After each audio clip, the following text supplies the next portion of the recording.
Hello डीएवियंस, हमें आपके मनीष भैया और आज हम लोग डीएवी क्लास 6 का सोशल साइंस पढ़ने वाले हैं, जिसमें कि चैप्टर नंबर 7 को हमें कंप्लीट कर लेना है। इस चैप्टर का पार्ट 1, पार्ट 2 और इस चैप्टर का क्वेश्चन आंसर वाला जो वीडियो है वो ऑलरेडी अपलोड हो चुका है, जिसका लिंक आपको इस वीडियो के पिन कमेंट में मिल जाएगा।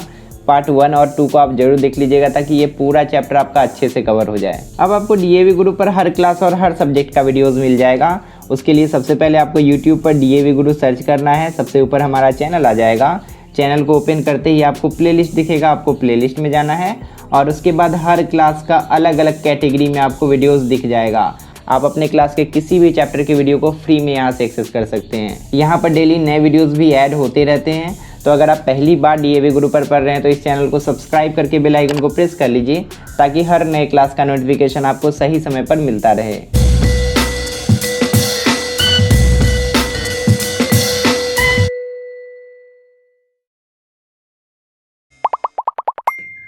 तो चलिए फटाक से ब्रेन मैपिंग कर लेते हैं। पार्ट 1 में हमने यहाँ तक के सभी टॉपिक्स को कंप्लीट कर लिया था। पार्ट 2 में हमने ये सारे टॉपिक्स को पढ़ लिया था और आज की क्लास में हम लोग ये दोनों टॉपिक को पढ़ेंगे, जिसमें कि सबसे पहले हम लोग को पढ़ना है कंजर्वेशन ऑफ फॉरेस्ट के बारे में और उसके बाद हम लोग वाइल्ड लाइफ के बारे में पढ़ेंगे और इसके बाद ये पूरा चैप्टर हम लोग का मस्त कंप्लीट हो जाएगा। चलिए आज का सबसे पहला टॉपिक स्टार्ट करते हैं, जो कि है कंजर्वेशन ऑफ फॉरेस्ट। ये जो वर्ड है कंजर्वेशन, इसका मतलब क्या होता है आपको पता भी होगा। किसी भी चीज़ को बचा कर रखना या किसी भी चीज़ का संरक्षण करना ही कंजर्वेशन कहलाता है।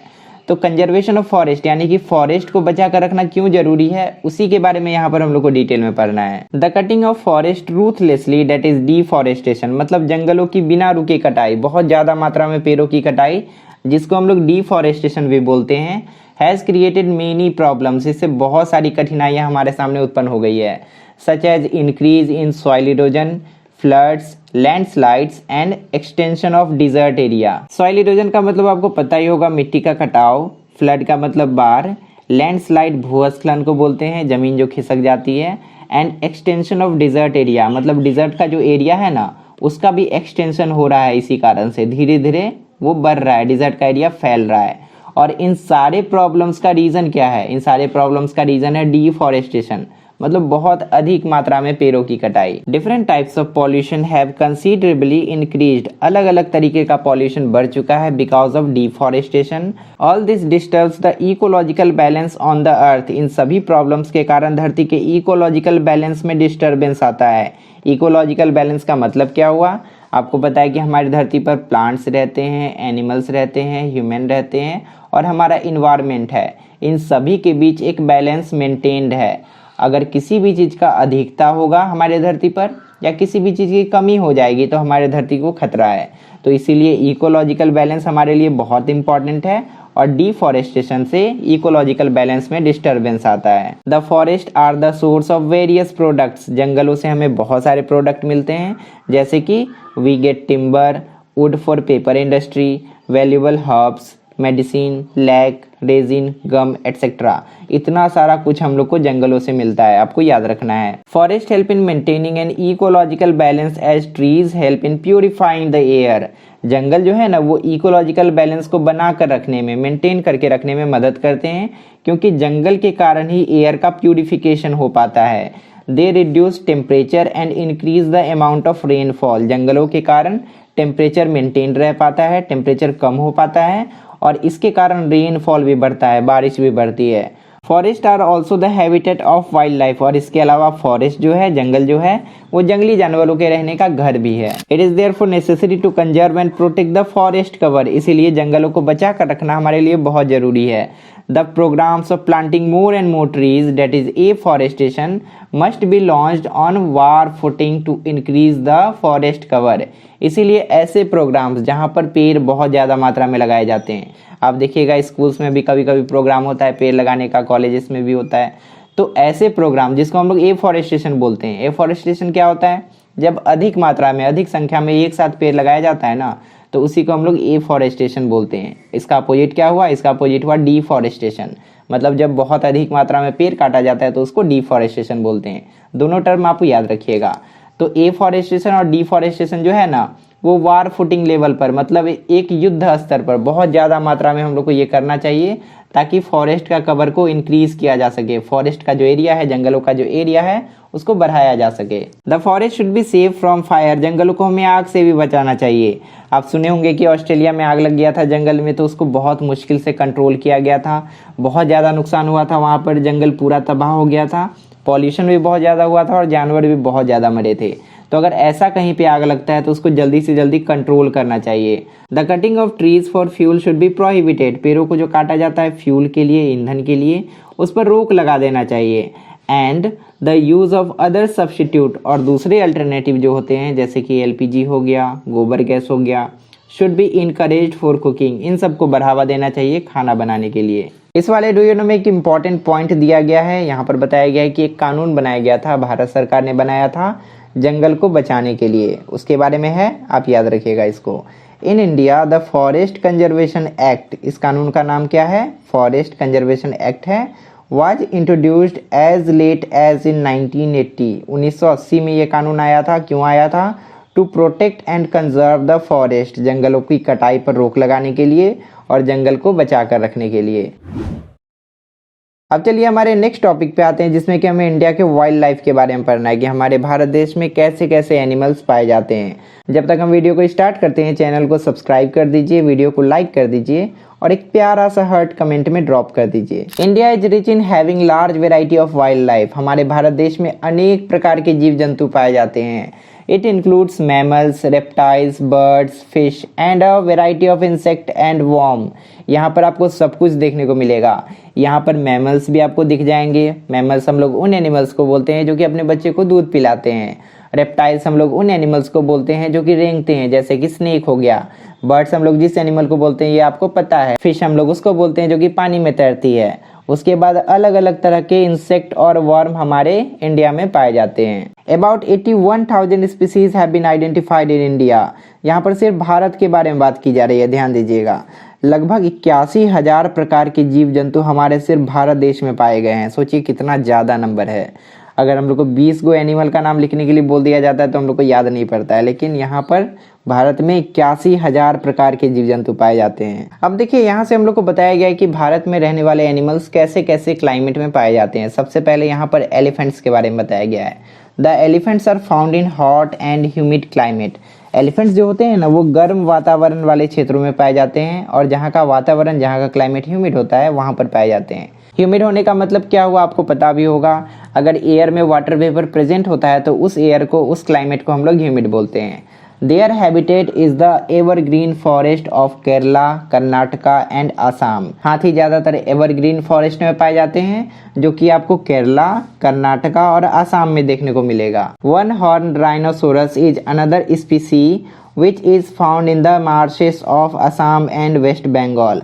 असम और वेस्ट बंगाल में आपको हम बताए थे कि मार्शेस है यानी कि दलदल है, और वहां पर वन हॉर्न यानी कि एक सिंग वाला आपको राइनासोरस देखने को मिलेगा। The habitat of camel is the Thar desert. ऊंट ज्यादातर आपको थार डिजर्ट में देखने को मिलेंगे। And wild asses are confined to the Rann of Kutch. और जंगली गधे आपको रन ऑफ कच्छ में मिलेंगे जो कि एक दलदल है और ये गुजरात में है। Another group of animals include, इसके अलावा और भी बहुत सारे एनिमल्स हमारे इंडिया में पाए जाते हैं जिनके नाम यहाँ पर दिए गए हैं। पहला है इंडियन बाइसन, हम लोग भारतीय भैंसा इसको बोल सकते हैं। उसके बाद नीलगाय, उसके बाद है फोर हॉर्न्ड एंटीलोप जिसको हम लोग हिंदी में चौसिंघा बोलते हैं। उसके बाद ब्लैक बक यानी कि काली हिरन। उसके बाद गैजल, इसको हिंदी में बारहसिंघा बोलते हैं। और उसके बाद डियर, इसको हिंदी में हम लोग हिरन बोलते हैं। There are several species of deer. Deer का भी अलग अलग प्रजाति हो सकता है, हिरन भी अलग अलग प्रजाति की हो सकती है। यहाँ पर दो एग्जाम्पल आपको दिया गया है, एक है कश्मीरी स्टैग और दूसरा है मस्क डियर। यहाँ तक हमने जितने सारे एनिमल्स के बारे में पढ़ा सबका नाम आप याद रखिएगा, इंपॉर्टेंट है। और वो कैसे क्लाइमेट में पाए जाते हैं और किस किस राज्य में पाए जाते हैं सब आप याद रखिएगा। उसके अलावा सबसे अंतिम में जो हम लोग पढ़े डियर के दो स्पीसीज का नाम, वो भी बहुत इंपॉर्टेंट है, ये भी आप ध्यान में रखिएगा। Among the animals of prey, अगर हम लोग शिकारी जानवरों की बात करें, Indian lion is found in Gir forest इन गुजरात। गुजरात में एक गिर फॉरेस्ट है, वहाँ पर आपको इंडियन लायन देखने को मिलेगा। The natural habitat of royal Bengal tiger is the Sundarban mangrove forest. Mangrove forest के बारे में हम लोग पढ़े थे पिछले क्लास में, तो वहाँ पर रॉयल बंगाल टाइगर पाया जाता है। The tiger is our national animal, और टाइगर जो है ये हमारा राष्ट्रीय पशु भी है। The leopard and panthers are also animals of prey. Leopard और पैंथर ये दोनों भी शिकारी जानवर हैं। Found in several parts of India, और ये भारत के अलग अलग क्षेत्रों में पाए जाते हैं। The Himalayas are habitat of wild sheep, mountain goat and snow leopard. Himalaya पर्वत पर आपको जंगली भेड़, जंगली बकरी और बर्फीला तेंदुआ देखने को मिलेगा। इंडिया है several species of monkey. Bharat में अलग अलग प्रजाति के बंदर भी पाए जाते हैं। यहाँ पर 3 प्रजातियों के नाम दिए गए हैं जो कि आपको याद रखना है। पहला है हुलॉक गिबन, दूसरा है मकाक और तीसरा है लंगूर। There are several species of reptiles and snakes. यहाँ पर स्नेक्स के भी कुछ प्रजातियों के नाम दिए गए हैं, जिसमें कि पहला है कोबरा, दूसरा है करैत और तीसरा है python. The crocodiles and several species of turtle are also find in our country. और हमारे भारत देश में क्रोकोडाइल्स भी पाए जाते हैं और अलग अलग प्रजाति के टर्टल्स यानी कि कछुए भी पाए जाते हैं। There are 1200 species of birds. हमारे भारत देश में 1200 प्रकार के पक्षी पाए जाते हैं। कुछ के नाम यहाँ पर दिए गए हैं। पहला है पैरट, दूसरा है फीजेंट्स, तीसरा है पिकॉक्स, चौथा है पैराकिट्स, पांचवा है पिजन्स और छठा है क्रेन। ये सब नाम आपको याद रखने हैं। The peacock is our national bird. मोर हमारा राष्ट्रीय पक्षी है। Among the birds of prey, अगर हम लोग शिकारी पक्षियों की बात करें तो ईगल और फैल्कन ये दोनों शिकारी पक्षी होते हैं। ये दोनों जानवरों का शिकार करके खाते हैं।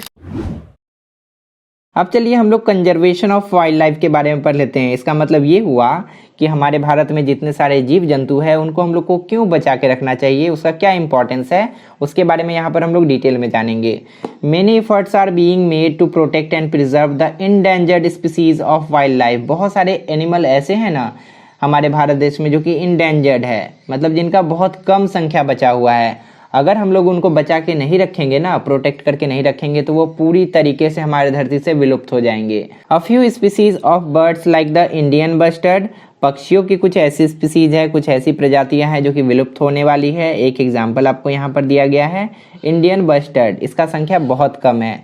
एंड फ्यू एनिमल्स, और कुछ एनिमल्स हैं जो कि विलुप्त होने वाले हैं, जैसे कि tiger and the rhinoceros are being preserved and protected. इनको प्रिजर्व करके रखा जाता है और प्रोटेक्ट करके रखा जाता है ताकि धरती पर इनकी संख्या बनी रहे। इस वाले डू यू नो में 2 इंपॉर्टेंट पॉइंट दिया गया है, जिसमें कि पहला पॉइंट है प्रोजेक्ट टाइगर के बारे में। प्रोजेक्ट टाइगर है क्या?